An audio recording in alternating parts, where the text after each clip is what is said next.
1, 2, 3. The following is a Laura Flanders Show audio exclusive.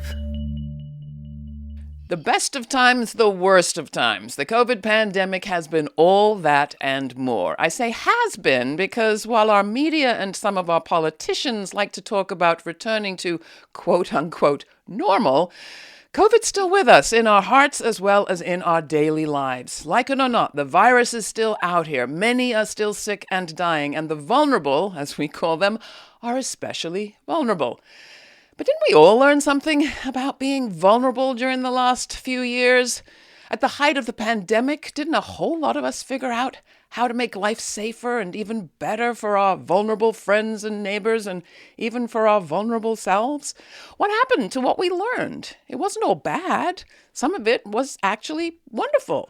Leah Lakshmi Piepzna-Samarasinha spent 2 COVID years of what she calls disabled isolation, writing what she calls prophecies, love notes, and mourning songs. Now they are gathered in a book.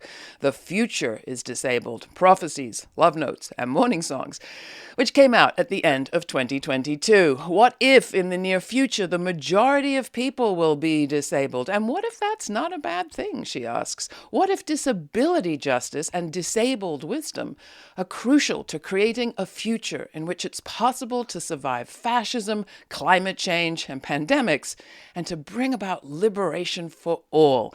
Leah is a writer, poet, disability and transformative justice movement worker. Her preferred pronouns are she and they. The book is published by Arsenal Press, an independent, queer of color-led press, and I am very excited to welcome Leah back to the show. Congratulations on the book, and welcome, Leah. Thank you, Laura. It is always such a huge pleasure to have me. Let's start with us describing ourselves, and then I want you to tell us why we do it. It's a practice much more often used in Europe, but we've been trying to use it here, at least from time to time. If I asked you to visually describe yourself, what would you say?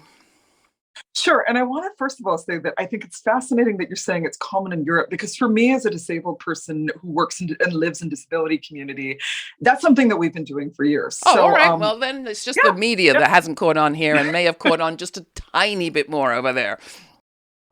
Yeah, so I would say, hi, my name is Leah Lakshmi Piepzna-Samarasinha. I'm a mixed race, light brown skin, Sri Lankan and white, young looking middle-aged person with brown and purple curly hair on one side of my head and a very overgrown fade on the left side of my head. I'm wearing purple lipstick, rose gold metal glasses, a turquoise kind of crop top. And I've got a piece of artwork behind me by the artist Jen White Johnson that says "Create More Anti-Ableist Spaces." And I'm so happy. I love it. All right. Well, I am then a sort of whitish, blondish, 60-ish woman, and I'm in a room with a bookcase behind me and a Yoko Ono piece of art that says "Imagine Peace" on the back of my wall. I could tell you more, but we'll get to more of the interview if we stop here. Why is it important to do that, Leah? Right. So this is something that a lot of blind and low vision people and folks with other disabilities have asked for years, because if you're blind or low vision, it helps people to be on an equal footing with people who are sighted, to know what they're seeing when somebody's talking or on screen. And it's just a really easy way of providing access. Well, I love it. And thank you. Who do you have on your mind right now? I sometimes find it helpful to kind of center us in where we are and what we left before we came to this conversation. I have on my mind all the things I have to do. What about you? I have the future on my mind, always. I have what keeps me up at night, which is really wondering. It's something I've wanted to. I actually have on my long to-do list. I want to reach out to other disabled and high-risk activists and friends and be like, we need to have a roundtable where we talk about where are we going from here. Year 3 of the pandemic, and it feels odd to almost miss some parts of 2020. I don't miss most of them, but I'm going to say what a lot of people have said, which is that there was more of a mass sense of we look out for each other in 2020 and we're trying to work to protect each other. And where we're at now is what I and a lot of other activists are calling the great gaslighting, where there's tremendous pressure from the state and corporations to be like, oh, America, go back to work, go shopping. There's no pandemic here. except there's so many of us who know that that's not true. And for those of us who are, disabled, high risk, immune compromised, parents, elders, what have you, all of the above, we're like, wow, I'd love to go to the movies. I'd love to be able, I mean, I miss going to the club so much, I cannot tell you. But I know that I have managed to avoid COVID for 3 years of being really, really committed to keeping myself safe and keeping my community safe. And I can't stop. So I'm really wondering about where do we go as communities and movements in this time to continue to create the new world and to continue to stay alive and keep each other alive. Well, let's talk about That's the gaslighting part of it, because gaslighting is a yeah, reference to the movie in which the guy convinces the woman that she's crazy, but she's really not. yeah. Talk about what it is doing to us to be told that everything is quote unquote normal when not only are we also simultaneously being told right now in the winter that there are 3 pandemics out there to worry about. And we also know an awful lot of people have died, which does not make things okay. Mhm. What does it do to us? I think that everyone I know, so many people are in a state of mass grief that we haven't always, I mean, it's happened before. It's happened with AIDS, it's happened with wars, it's happened with colonization, it's happened with so many different things. Um, and I think like many of those things, there was, look at AIDS, right? Like there's a government trying to say, oh, nothing's happening, right? And so there's kind of this existential dread that happens. And there's also this bit where communities that are affected are fighting to remember and are fighting back. Right? You see this with the mass demonstrations of people with long COVID and people with AIDS and people with other chronic illnesses at the White House on December 1st, right? And all over the place. But then at the same time, like, honestly, and I don't want to get too in the weeds, but like, there's times where I really worry for the soul of humanity, because I think that there are a lot of people who, for various reasons, including that they're just like, look, I don't know what to do. I'm going to survive by disassociating, are like, nothing's going on. And I think that's really dangerous. And I think that, something that's been on my mind lately also is, for a lot of reasons, I'm thinking about Mayor Eric Adams' recent proposal to, without their consent, lock up this, homeless people with quote unquote severe mental illness and put them under conservatorship and put them in institutions against their will, right? In New York City, and this is being mirrored, there's laws in the books in several cities in California that are being fought, and this is something that can keep happening, right? And I think about how at the beginnings of Nazi Germany, one of the early stages was that parents of disabled children were encouraged to drop their disabled kids off to be euthanized, right? And with the Eric Adams thing, I'm just like, there's a lot of people fighting it. There's a lot of people that are outraged. And there's a lot of people that are so overwhelmed because we're being, encouraged to not pay attention to our grief and our loss, that they look away. And I think about at the beginning of Trump, right, where, people were still kind of like, oh God, how bad can this get? And there was a lot of talk about don't get used to it. Don't get used to it. Don't look away. And I think the thing that's tricky is that when the government encourages you to look away, and when it is overwhelming that you're just like, I need to numb out a little bit. I think we're seeing a time where it's really easy for a lot of people to be like, I'm just going to watch TV and not look at these things that it feels like we can't change. Well, and that's dangerous. Feels like we can't change and are super painful if we are to believe them and take them seriously and have a feeling. I have a list here I wanted to ask you. I mean, the book is just, I want to make the point, the book is great. It's full of amazing essays and thoughts and, as you say, prophecies and love notes and mourning songs. And I wrote down death, life, grief, joy, more, which first? All of the above. But I think I'm going to ask you to start by talking about death, because we are already talking about what is difficult for us to deal with and how easy it is to look away. And when you wrote, as you do in your book, about living with the knowledge that some of the people that you love most in the world are not going to be the longest lived people, and that you yourself have had suicidal thoughts, I thought that is so revolutionary to talk about it and to urge us to live with a consciousness of dying and to think about death, meaning to approach thinking about it because we know we can survive it. Like your message you're sending is that thinking about it is okay. is survivable, is you can live with thinking about it. And I think that's at the root of what we were just talking about. We don't think we can really live if we think about how dreadful so many things are. Yeah, and I think that that totally makes sense. And I thank anyone for being like, I got to check out. And I think that one of the things that I wrote about was about being a disabled person who lives in disabled community where so many of our people are vulnerable to death, not inevitably, but because of being denied access to healthcare, because of the ways that ableism and racism and transphobia and fat phobia come together, right? And what I mean, I wrote this book, two of my closest friends and comrades died. There were many other people died. And I think that that's something that in disability communities, one of the ways that we live well and that we fight like hell is that we make space for grief. We make space to have meetings where we are crying. We make space to, as I described, like sit on the couch with my close friend who was a medical assistant in a Seattle ER on night shift all through the first 2 years of COVID. And we just let ourselves be grieving, and we didn't feel like we had to put on a happy face about it. And we were like, yep, we're going to remember our dead, and we're going to be angry at their loss. We're going to be heartbroken at their loss. We're going to make room for it at the table, and we're going to listen to it. And we're going to use it to motivate us, but we're also going to, I think something I talked about is the importance of not forgetting our dead. I've often been like, right now there's not a Vietnam War memorial, right, for the COVID dead. And what would it be like if there were physical places we could go to where there are the names of our loved ones who died, right? Like, and barring that, like, are there ways that we can refuse to let their losses be papered over? How do we remember them? How do we talk with them? How do we say, what would you do?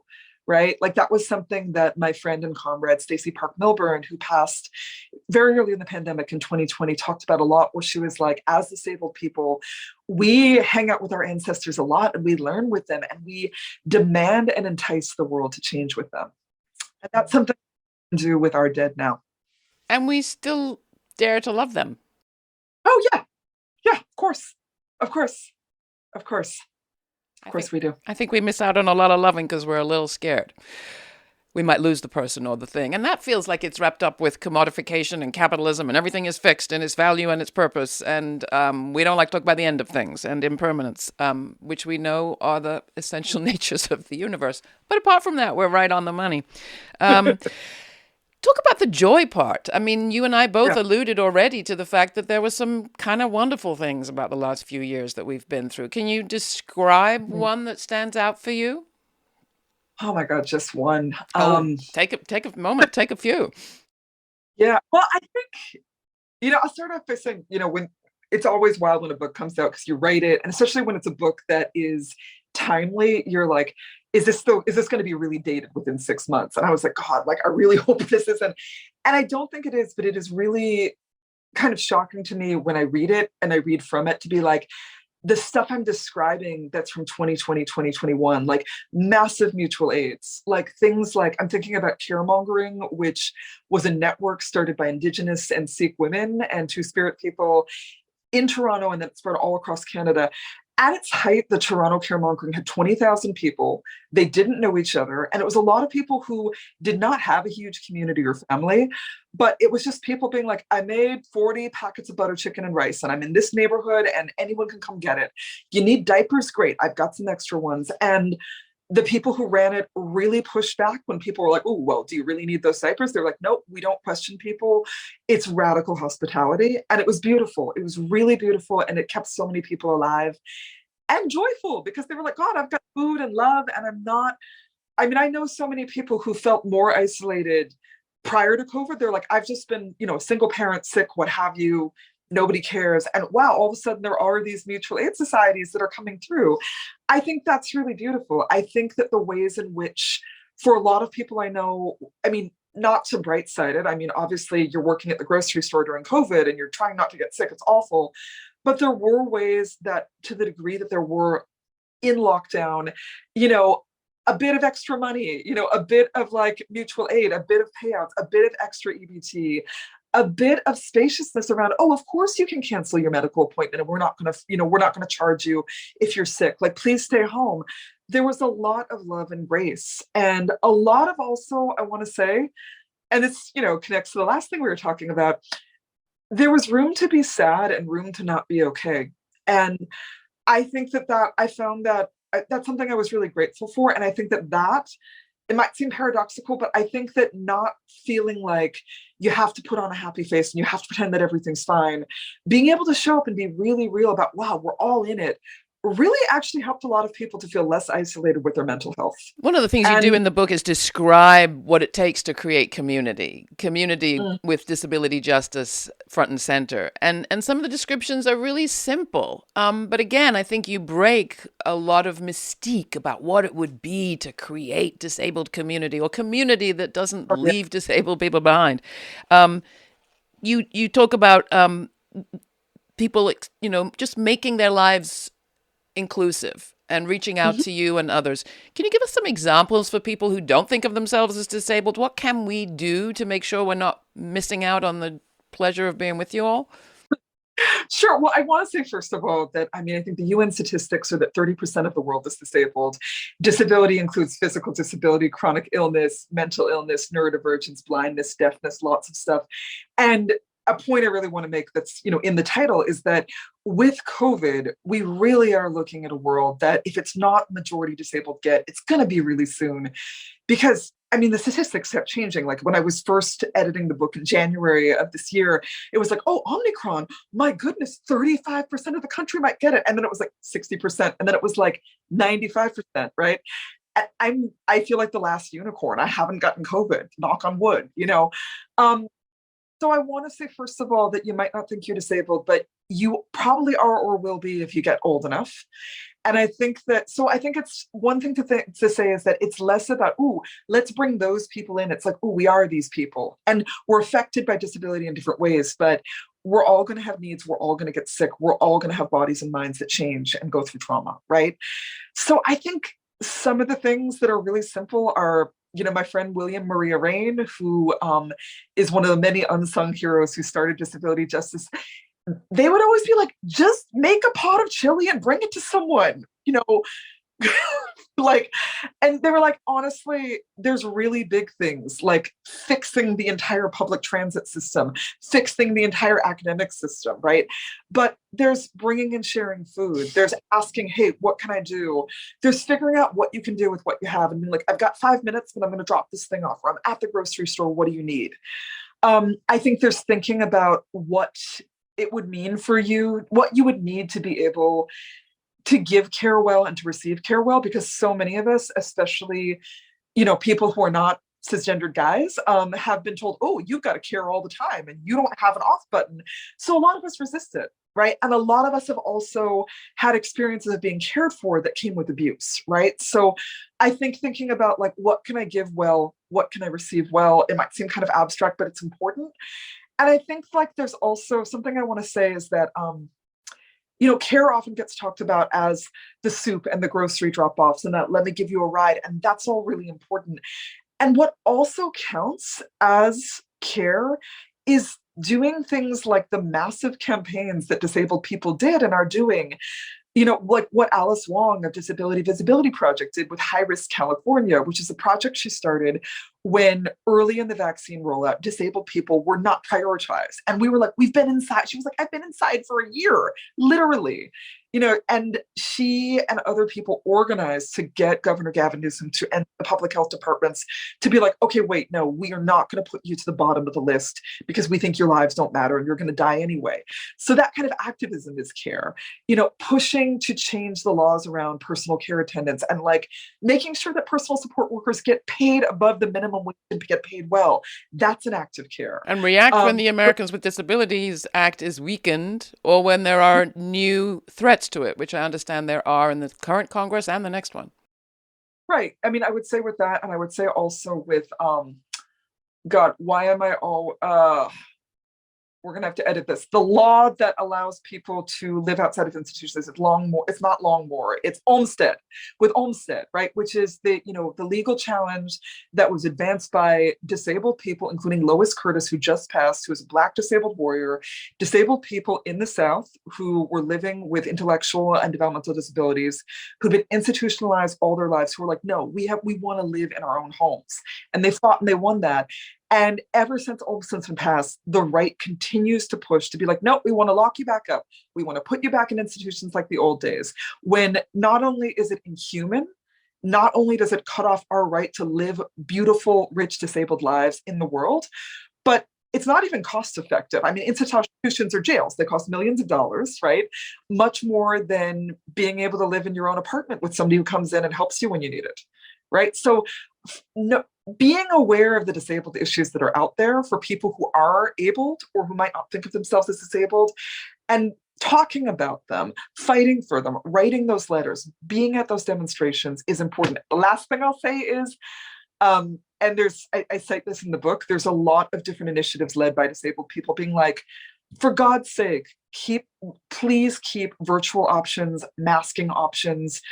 Please don't act like it's gone, because hi, what do we have to do? Like, the hospitals are at crisis standards. Kids can't get into the hospital. Everyone who goes is like, I waited 8 hours. There's no doctors anymore. There's so much sickness. Masks work. And honestly, when people go, oh, there's such a pain, I'm like, you know what's a pain? Getting sick and dying. You know what's a pain? Being disabled and never leaving the house again. That's a pain.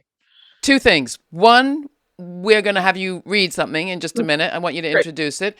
Two, I need you to define the title and talk about what you mean about the future is disabled.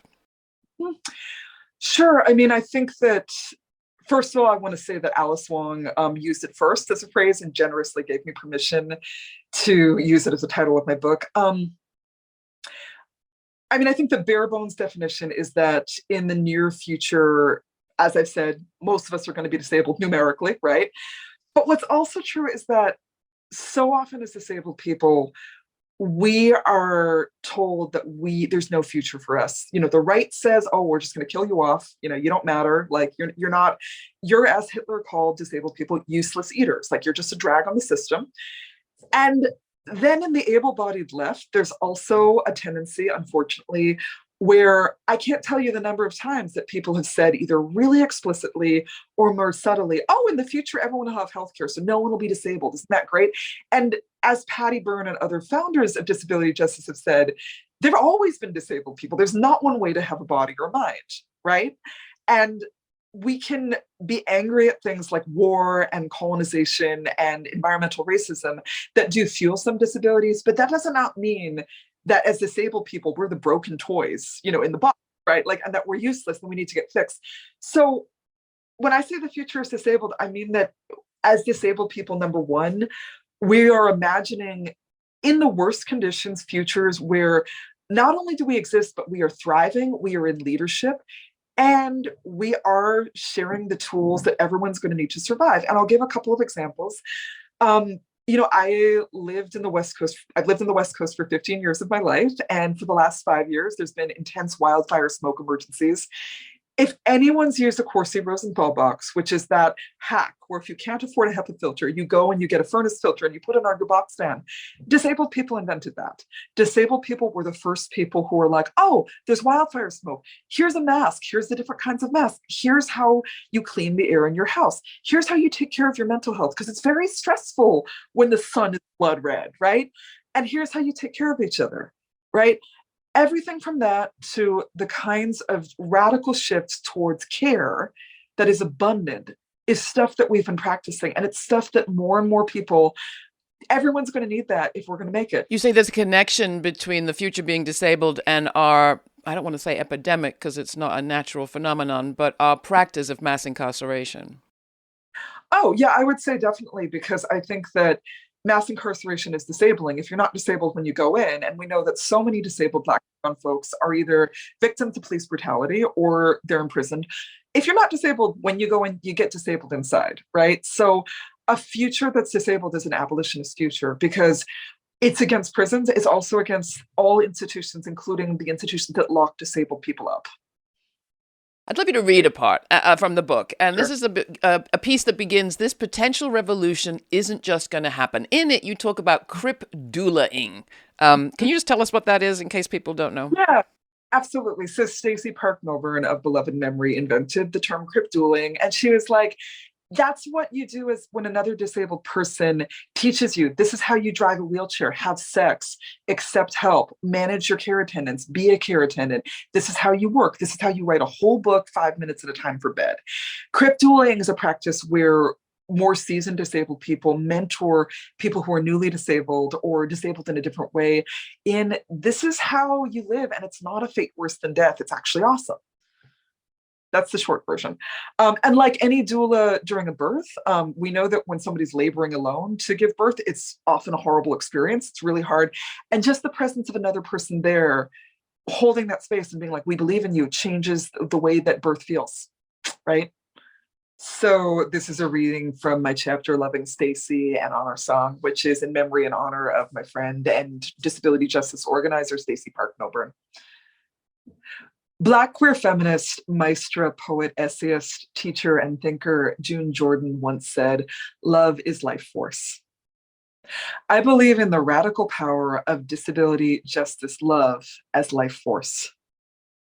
It found me, the disabled divine, when I was sick and alone on a futon with no spoons and community, and it has stayed with me, something I am continuously learning together with Stacey and many other disabled kin, a rippling crip ribbon that weaves through all the moments of my crip life. I'm going to continue to shape my life around it because it's been what's brought me home. More than ever, even and especially as times get harder, I think this rigorous, messy learning and devoted disabled love will be what keeps us and leads us. I know that, like any kind of love, it will surprise me, shake me up, turn me inside out, scare me, and set me free. I believe it can be a piece of the disabled divine on earth. I invite you to join me and us in this practice and to witness the ways you are already doing it as real. Beautiful. Beautiful. Thank you. Thank you for that and for that reading. If we were to doula perhaps a new world into being, Yeah. a lot of it would be bringing into being things that don't exist yet. But you mention in the book some things that do exist right now. You want to name a few? I'm thinking particularly of your library of things. Yes. So I wrote about when I was living in Washington, the public library system in Thurston County had these libraries of things, which included they had libraries of adaptive devices. So you could just go and check out wheelchairs, screen readers, augmented communication devices, like things that you could use like in large playing cards. If you're low vision, you can play poker, adaptive video game controllers, and it was all free and you didn't have to have a doctor's prescription, and they just trusted disabled people. They trusted that, like, hey, if you want to try this out, if you need this, go for it. And it's so different than the current system where, so many people I know can't even get a doctor's note saying, yeah, this person has Lyme disease or cerebral palsy and they need this accommodation at school or at work, right? Because of the way the medical system's set up. And that's in the public library system in Thurston County in Washington. I also know that in Ontario, in Hamilton, the Disability Justice Network of Ontario started something similar that was an adaptive device library in their library system in a very working class steel town in Southern Ontario. And these are just things that people came up with that they're like, let's do this. And it doesn't cost $1 million. And it makes a direct impact in somebody's life. And you might walk into your own library and say, hey, they got one, why can't we? Right. Exactly. I mean, when I went through a breakup, I was like, God, I can't, I've got severe osteoarthritis. I don't really have a left hip joint. I'm 47 years old. And I was really used to my partner bending down and picking up things for me. And I was like, God, what am I going to do? And then I was like, oh, like my friend was like, you can get a grabber. It's just, you buy it online and you reach down and you pick it up. And I was like, and honestly, that sounds like a small thing, but there's actually a lot of people who stay in abusive relationships because their partner's their caregiver. And they're like, what am I going to do without them? And if you don't know that there are adaptive devices out there, and so often, I've been disabled since I was, 25 years this year. And I've never had a rheumatologist or a primary care practitioner be like, when I've had a flare up or a situation where walking's been hard or I've been in pain, they've never suggested, why don't you get a walker? Why don't you get a rollerator? Why don't you try this? They've always just been like, well, Advil, or, hopefully you'll get better someday, or lose weight, right? And, there's a real hostility to adaptive devices and disabled technologies in the medical world, but it does not have to be that way. And when we reduce those barriers, it makes a lot of things much more possible for people. I remember my father, who was in a wheelchair, would try to communicate to people that he actually was able to do more things in the chair than he would have been able to do in a walker or crutches or everything that people would try to do rather than be in a chair. For him, it was not ideal, as you say, but not the worst either. And he went on to have a big career and make me. So I'm very glad he wasn't disparaged or discarded. But it was war and disregard that lost him the use of his legs. Let's talk about sex and bodies, because you talk about, we all of us have a hard time claiming our bodies. You have an expertise in this. Talk about it. Talk to people about it. How can we begin to feel better in our bodies, and what does our ableism, how does our ableism hamper that? Right. Well, you do the really easy questions, Laura, I gotta say. I'm not asking you to take us through a sex show exactly, but how do we do this? How do we throw off our anxieties about perfection and able-bodied, I don't know, something or other? I think that, well, I mean, you just said it. I think that one of the cornerstones of ableism is this idea that there is one perfect ideal body and mind, and that everything else is something that we're supposed to be ashamed of, right? And I think that one thing that disability justice gives us, and it's one of the reasons why a lot of core disability justice organizations and projects actually have really directly talked about sex and bodies, like Sins Invalid, which is, a foundational disability justice organization that I've performed with. People would always be like, oh, is it, a political group? And I was like, well, yeah, but it's a performance art collective about disabled sex. And people would be like, what? And I'd be like, and Patty Byrne and, the other founders have talked really deeply about how our bodies are where our desires and our hopes and our dreams live. And if you live in shame, if you can make someone feel ashamed, it makes it a lot easier for them to feel that they can't demand things.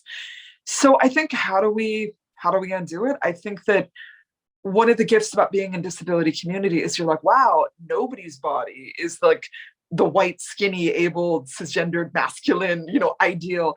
And people, it's not like people don't deal with shame, but people are doing really amazing things with our bodies, including things that a lot of able-bodied people might not be able to imagine. There's a lot of permission that happens when you just throw it out the window. And some of the things that I talked about are about the ways in which, quiet as it's kept, every single disabled person I know is kind of a master at like really prioritizing pleasure. And there's a way in which, when you've been told, oh yeah, your body's just shit, or whatever, that you go, no, I'm going to make a beautiful life. I'm going to have clothes that feel great. I'm going to get really into makeup. I'm going to figure out how to have adaptive sex toys. I'm going to go to the casino. I'm going to go and hang out with my friends. I'm really going to live when I'm alive. And I'm going to figure out ways. Neil Marcus said that disability was an artful way to live, right? And that, I think, comes through, is that there's a creativity that comes when you have a non-normative body, where then you go, okay, it's not what Tom Cruise looks like, it's this. Let me try this and see if it works. Oh, how does this feel? And I think there's a way it gets us into how we're actually experiencing life, rather than, always just comparing us to who's in Hollywood and being like, oh, we come up short. Let's have you read something that is on this very subject. It begins about being told you're a sad sack medical tragedy, with violins ready to play, and what you do instead. So this is from my section that's about disabled pleasure activism. There's something about being told that you're a sad sack medical tragedy with violins ready to be cued all the time that makes you just go, fuck it, I'm gonna live. And there's something about claiming a body you've been taught to despise, told it's a broken toy that should be hidden from public space, that makes it a courageous and radical hack to have a good goddamn time, unapologetically taking up as much space as possible. It is a particular disabled Black and brown femme politic, often fat too, of loudness, excess, and maximalism that I adore. It's an insistence of our right to joy and to take up space. It's resistance. It's a cripping of pleasure. It's freedom work, insisting that we deserve our roses, lilies, peonies, jasmine, orgasm, fresh water while we are still here.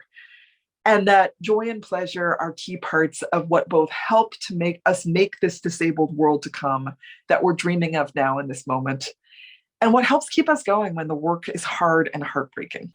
The world is hard and heartbreaking. It's also full of surprises, and your book is full of surprises, including a little detail about astronauts that I didn't know about before. Oh yeah, yeah, it's great. Yeah, so Wired magazine had this article, and Alice Wong's also written about it, where they're like, two things. One, deaf astronauts were some of the first trainees when the astronaut system started in the States, because they already use sign language to communicate, and they're less likely to get nauseous. And also, people with ostomites, people with colostomies, were also recruited as astronauts because pooping is a really hard thing to do in space, and it's a lot easier if you're already pooping into a bag.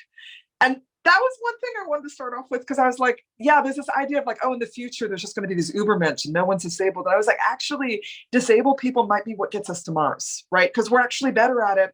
And Alice Wong's like, we already know how to handle challenging situations, like really, right? I think that's another thing, is that when you have a body that's never had to come up against ableism or physical or mental challenges, you don't develop those muscles of creativity and problem solving and collaboration. And, oh, okay, what are we going to do? Stacey talked about, she's like, sometimes when, there's an unwrapped space, I just take my sneakers off and I roll over them, right? Like, she's like, you figure out a lot of stuff. Well, we have figured out a lot of stuff with you, Leah, over the years, and I encourage people to check out our previous conversations. We have also had various people on talking about how Crips, as they call themselves, have hacked technology and how we've all benefited from that. I want to encourage people to check out the book, The Future is Disabled, Prophecies, Love Notes, and Mourning Songs. Before we go, I'm going to have you read one last piece. And I just want to remind people that for all of the beauty and inspiration and storytelling that's in the book, there's also tools that you can use if you're holding meetings, if you're holding webinars, if you're recording for television or radio, or even if you're just inviting people over. So check out the book, The Future is Disabled, by our guest, Leah Lakshmi Piepzna-Samarasinha. And I'm going to ask you to take us out with reading from section 5.5. So this is from the last chapter in the book, which is entitled Wild Disabled Futures, The Future is Now. In her essay, Choosing the Margin as a Space of Radical Openness, Black feminist writer and theorist Bell Hooks cites a statement constantly repeated in Freedom Charter, writing from the South African anti-apartheid movement. Our struggle is also a struggle of memory against forgetting. This is our disabled futurist struggle now, too. We can choose to remember our dead, our losses, and what they taught us, but also the vibrant spaces of disabled creativity and imagination we've made during the pandemic, that we've been building all of our lives. And we can insist that the world continue to be crypt with our wild imaginings as we continue to make this future the only one we have.